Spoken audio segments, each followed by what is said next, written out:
We talked earlier about some of the ways that you can identify why those printable materials you've been grabbing are not working for you at home or working for you in your learning. And we gave you some good tips for that. Now, we wanted to show off a material that's in our latest pack to kind of help explain this in a little more detail. I mentioned this earlier when we had Mr. Bunny come by. Cloud is our theme of the month. You can get that over on our website, childoftheredwoods.com. It's included in every plan. Remember, you can also try it out if you haven't experienced Child of the Redwoods yet. You can go over there and get our 7-day free trial, which will include the theme of the month, which is cloud. Now, cloud is not just about clouds. It's about all kinds of weather and weather-related things. But, of course, it does include a study of clouds. And the activity we wanted to highlight here is a really good one because you see a lot of this kind of material out there in the wild, like lots and lots and lots of these for free. And those are classifying cards. Free or for purchase, either Free one. or for purchase, right. And again, I want to reiterate, it's not the price. You can get really great stuff that costs nothing. You can make your own stuff and it can be awesome. You can spend a lot of money and get junk. Right? So that's where the discerning eye and remembering those 3 tips comes into play. Okay, but classified cards are a classic Montessori material. It's something that we associate. It's exactly the kind of thing that a lot of parents will grab, have a bunch of, and then set before the child, and they'll be like, oh, this is going to be amazing, and then it doesn't work. So most people know about are the 3-part cards. That's right. Those are probably the most popular types of cards that you will see in the Montessori community and hear about and see parents using. And if you aren't familiar, the 3-part card has a picture with the word underneath it, and then it'll have a picture by itself and the word by itself, and you will match them together. And they're related to the 4-part card, which adds an information card to it. So these are classic materials. Now, this is slightly different. This is a classifying card set, and these are all types of clouds, okay? And we're going to, there's not really like a figuring it out in terms of the... You could make these into 3-part cards if you wanted to, just by printing a couple sets of those. Yeah, you could have a set here and then you could cut the bottom off. That would make this a 3-part card. And in fact, then if you were to match it to this here, then that would make a 4-part card. But these are not designed to be 4-part or 3-part. Honestly, David, if children have too many, if they are just presented with 3-part cards all the time, they stop becoming fun and interesting, and they just become kind of boring and routine. That's right. So we really like to mix up the types of cards that we're presenting inside our themes. That's right. Yeah.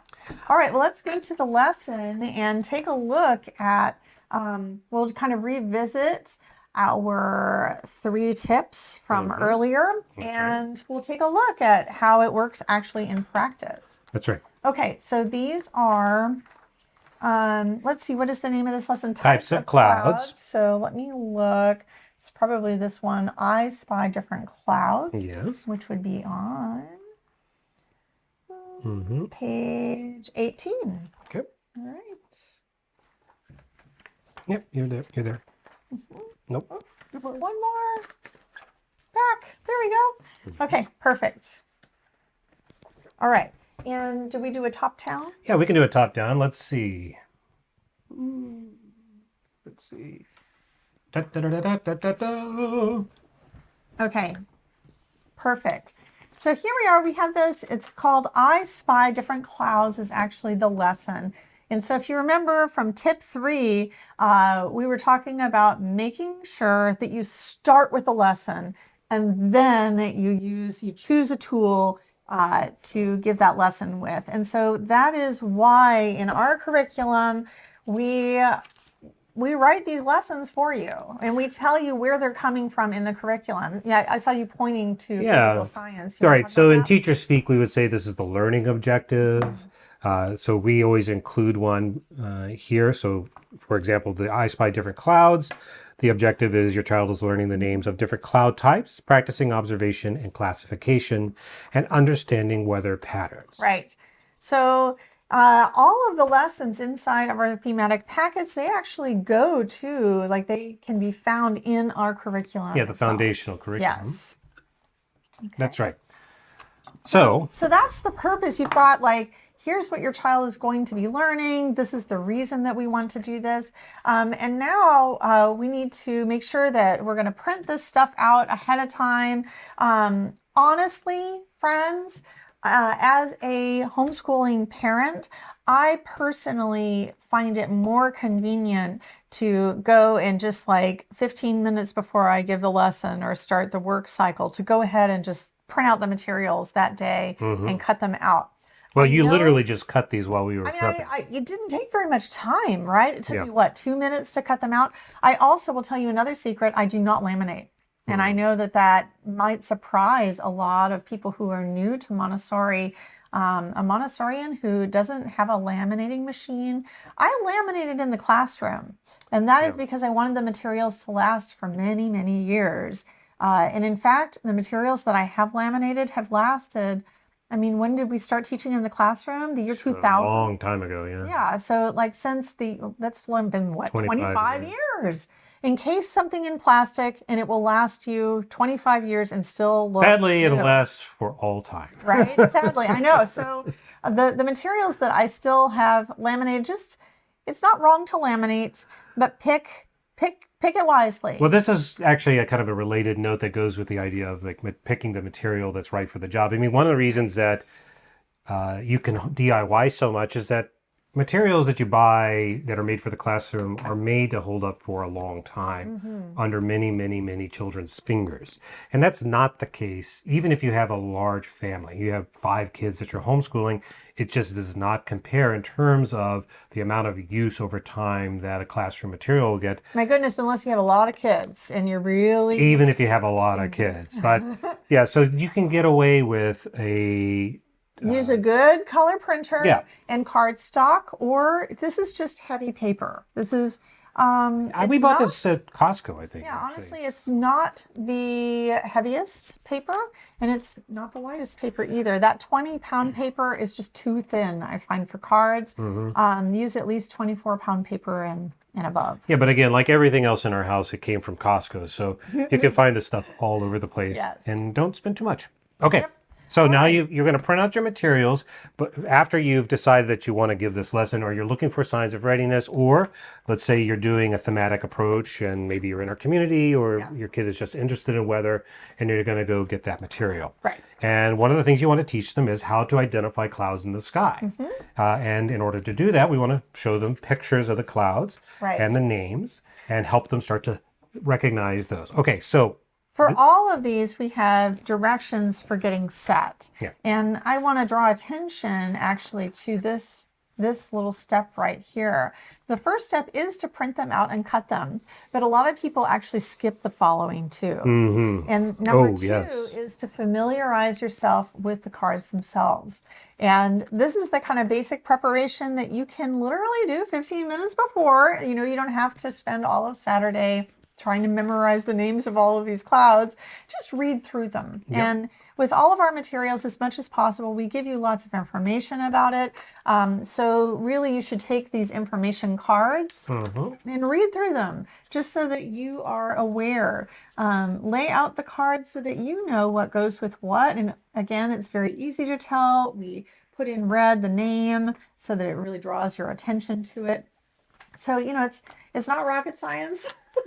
But a lot of people do skip that step. And now the third go ahead, sorry. is also a really important, and it speaks to the purpose of these cards. And it says, if possible, plan a time to go outside and observe the clouds in the sky. Yeah. All right. And this is important. It says comparing them to the cards. This is an important part of giving the lesson because it takes something that is very abstract and made of paper, and maybe in some cases not even that interesting. And it makes it suddenly very real, very purposeful, and fascinating. Yeah, I was thinking about the cirrocumulus because you see these clouds all the time. Now, again, in that second step, you're going to have looked up what those are. If you don't know offhand, you can do your research, or you could use your you have everything. You're just going to find your card here. Your child may or may not use the card, depending on how you give the lesson. The standard lesson does not require you to use these information cards at all, but it tells you that they are thin, patchy clouds with ripples. They're very high up and indicate fair but cold weather or hurricanes in tropical regions.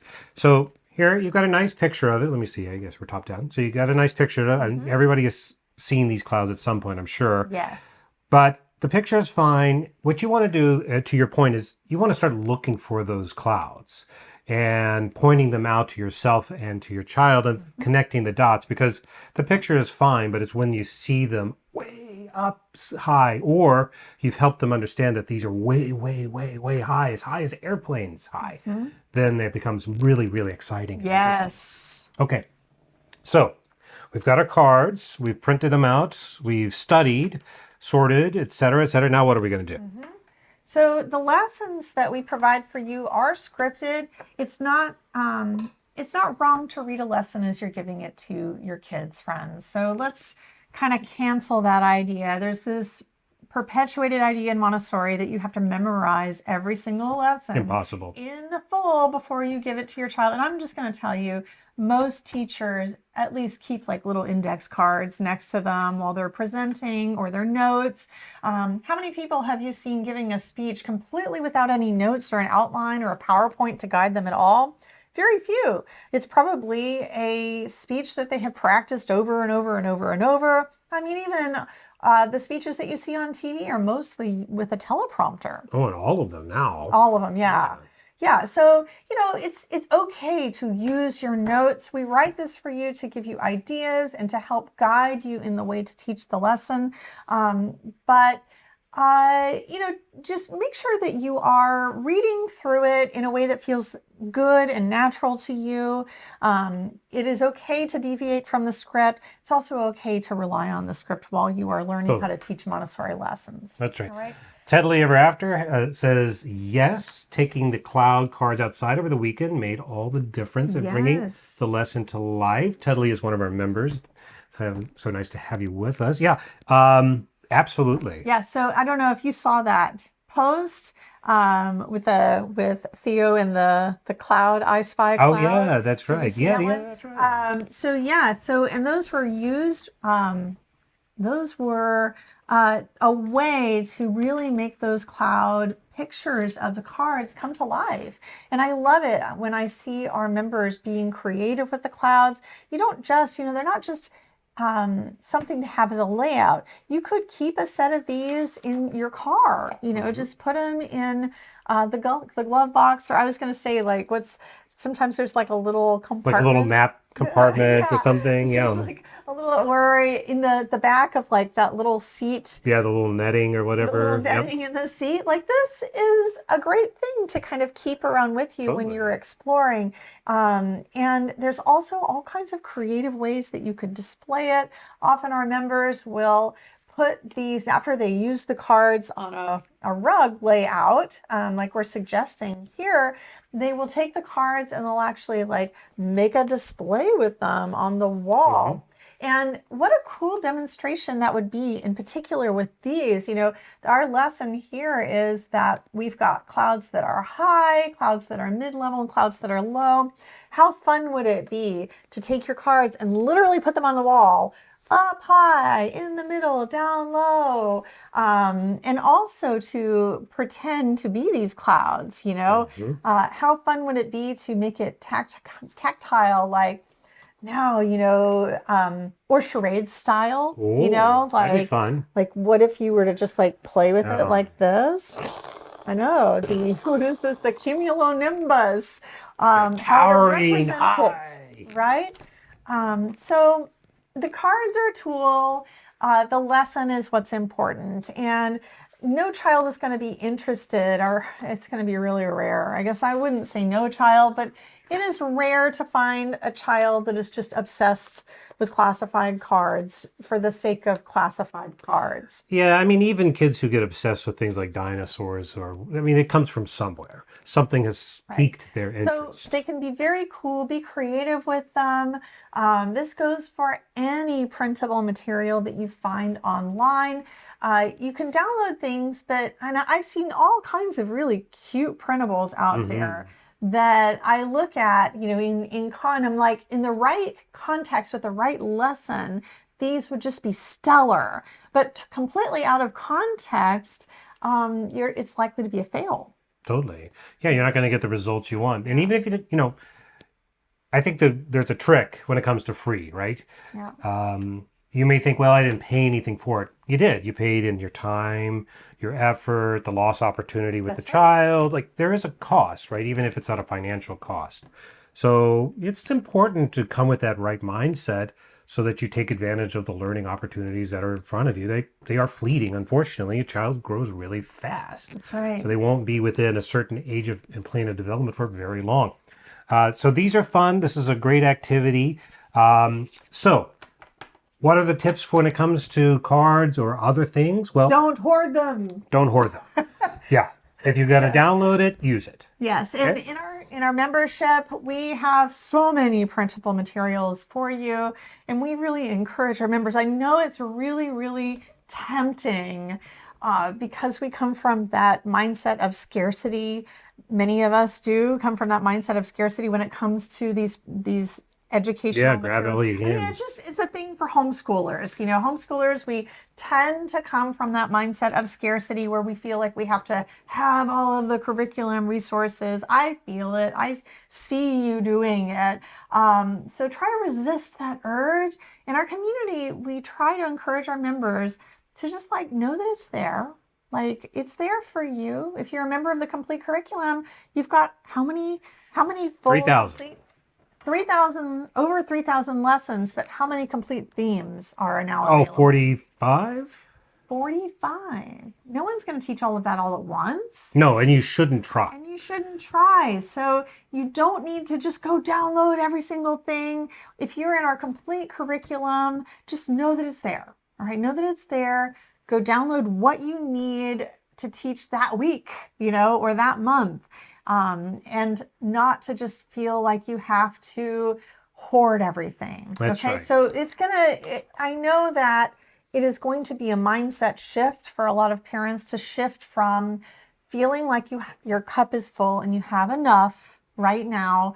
Might just help to look at what you are doing, just that week and say like, okay, does my child have what they need right now, this week? That's right. And it goes the same with the printable, with the hands-on Montessori materials that we'll talk about next week. Yeah.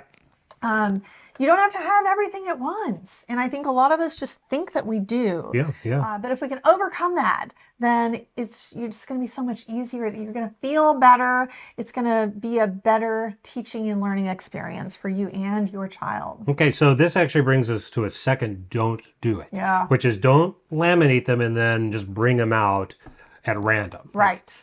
Create the context, look for the learning experience. Right. And then go grab that tool. Yes. I'm not going to tell you not to laminate. Do as you wish. Do as you wish, but do it with intention. Okay. Because I think mindfulness. Yeah, because when people laminate, I think for us what that sometimes means is I'm going to laminate it and I'm going to store it for safekeeping. Right. And that's not really what you want to do. You want to be looking for that teachable moment when the child is engaged or interested, or you're wanting to guide them through it. Let's say you're going to take a trip to Florida. Yeah, we live here in California. We don't have, in this part of California, we don't have the same kinds of storms. If you're looking for that. Yeah. So I'm going to go to Florida. That's where you're going to see, or Texas, somewhere. This is where you're going to see a great big storm like this from time to time. That would be or you're going to see different kinds of clouds. Yes. So you're going to take a trip. Maybe that's a great time to bring that. It's not in that case, it's context. You're bringing the context to life. So don't just print them and laminate them and store them away for a rainy day. Yeah. Yep. Yeah. I also find our members will work with a certain set of cards, and maybe it's just not the most miraculous experience in the moment. But then, after they've just given that lesson, they then put them away and store them, and then their child will make that connection later. So maybe a few weeks later or a few months later, their child will be like, look, I see a cumulus cloud. And the parent will be like, wait, you were listening? Did you? I didn't think you liked that lesson at all. Right. I thought you were bored, and I put those cards away. And then they'll go and get those cards again. Right. And you can do that too. I recommend just simplify your organizational system, a simple set of white envelopes will work for most printable card materials. Ours are small and, I think pretty good size for that kind of thing. Larger envelopes work too. If you got the ones that were sized for invitations, you'd probably be good to go. Oh, yeah, totally. Yeah. Okay. All right. The third don't do is don't isolate the concept. Don't just... Now, this one is confusing because we do say to isolate the concept in Montessori. Right. Because in that case, what we're talking about is isolating the quality of something. But in this case, what we mean is don't just say, okay, now we're going to study clouds, and now we're going to study this other thing. And this is a gateway. Like the idea, and Aubrey just gave a great example. I think what you're talking about is interdisciplinary learning. Exactly. So this can spark an interest. It can reinforce a sparked interest. So what you're going to do is you're going to use your cards, and if it really hits the spot, you're going to go check out books. You're going to do on clouds. You're going to go do other activities related to clouds. You're going to do experiments. Yeah. You're going to go outside and draw them. You're going to study them. Gemma says it would be fun to display them on the window, right? You're going to decorate your space with the stuff, right? So it's like a spark. It's a seed. It's like right there, and then you're looking in the sky. And you know what's going to make that even a better experience for your child is if you were to daily go review the cards, and then you're learning them and you're looking in the sky. That kind of modeling is going to go a lot further. Yeah. So don't just like one and done, right? You try it out. If the child's not getting into it at that moment, try something different. Like Aubrey said, they may come back around and may speak to them later. In that case, you can go grab that again. But don't just like, okay, well, I tried the one set of cards and it didn't work. Like, you have to build the interest. You're planting a seed, and like any seed, it takes care. It has to be watered. It needs the right light, it needs sun, whatever heat, all the sorts of things. That's exactly how learning works. So don't hoard them. Don't just laminate them and then pull them out at random. And don't think that you can just do the one thing without trying to tie it to something else and get results. Oh no, so many don'ts. Yes, oh no, but there are some do's as well. So do make them hands-on. So how would you make these cards hands-on? In Cloud, we actually have an experiment in here. Oh, that's true. That's a great way to make them hands-on. You can also do art activities with them. That makes them hands-on. And I think the other thing that just really makes them hands-on is clouds actually can be hands-on. If you can find some fog, or maybe some fog will Sometimes you can go to a science museum and they'll have those machines that make those the fog. fog machines. Yes, one of our members mentioned that recently. And also just like being outside and noticing the clouds in the sky. I mean, I know you're not using your hand, like you can't use your hands to like touch the clouds, but you're having sensory. But you can do like even exhaling on your hand, right? It's heat, there's water vapor. I mean, that's the essence of a cloud. So you can recreate the concept of cloud Right. With your own body very simply. And that anything that you can do to make that hands-on experience come to life will really amplify. So another thing you want to do that's related. Oh, and that I already said was engage the senses. Yeah. Yes. So for example, the hands are just one sense, Yes, right? that's That right. the touching with the hands, but there are all kinds of senses that can be engaged with clouds. yeah, so you can imagine the coolness of if it's foggy or dewy or something, and sometimes you feel the cloud come over your body. So I think a lot of times we imagine clouds as like fluffy, like cotton. I know. And that's how not they actually are in my dreams. I know, but that's not actually how they feel. But you could imagine like trying to decipher what that feels like, or smell. Would a cloud have an odor? Like, what would a cloud smell like? And then maybe going around and trying to decide. Like, so there's things that you can do to research or to stimulate the senses that can be really enlivening to the project, right? It takes it from a very abstract kind of picture to something very tangible. And that's especially important with the little guys, the 6 and under set. Okay. So finally, we want to tie this lesson and this experience to real things in your life. So obviously, looking out the window, seeing the clouds, but also talking about water vapor and witnessing it like in your kitchen when you're boiling some water. I'm about That's to right. go and steam some asparagus here when we get off. And there's going to be steam and it's going to be interesting. This is actually one of the lessons that's in the physical science unit for our lower elementary when exploring the whole idea of like how the universe came to be, that first great lesson. But it's also just a basic physical science phenomenon that happens here on Earth. And even your little ones, you don't have to wait until your child is elementary age to be exploring this or to use higher level vocabulary like water vapor with them. Yeah, yeah, that's Yes. And right. so if you can find ways to experience it, and this is true too with like, you can do a parts of the frog parts card set, but like, what's going to make it really real and cool is seeing a frog, right? So it goes with just about any principle that you can think of that works with Montessori. And sometimes you have to be creative. I know one time we did a parts of a tardigrade, and you're not going to be able to see a tardigrade. Well, actually, you can see a Oh, tardigrade tell us. under a microscope. Under a mic, right. I meant like, here's my tardigrade, but you could have a model of one, or you could see one in a Or you microscope. can go collect some pond water like our members did. Uh-huh. Now, it might be hard to find a tardigrade. You might have to like take different samples of moss and stuff, and there's a very like elementary type of activity, although you can do that one with little ones as well. So that yes, that is a possibility. But I know like not everything is going to be perfectly tangible. Let's say you were studying electrons or something like that's not something that you can hold and feel and see. To my knowledge, right? It's going to be very, very tiny. But the sense of touch and isn't, abstract. as you said, it's not the only. So when we have like a prism, it can help us see the visible light spectrum, even though that's Yes. not something we can hold. So there are other ways to bring to life these concepts, even if they're very abstract or very tiny. So make it real, engage the senses, and get all of those gross motor and those fine motor skills involved, and the lesson will be a hit, or more likely to be a hit at least.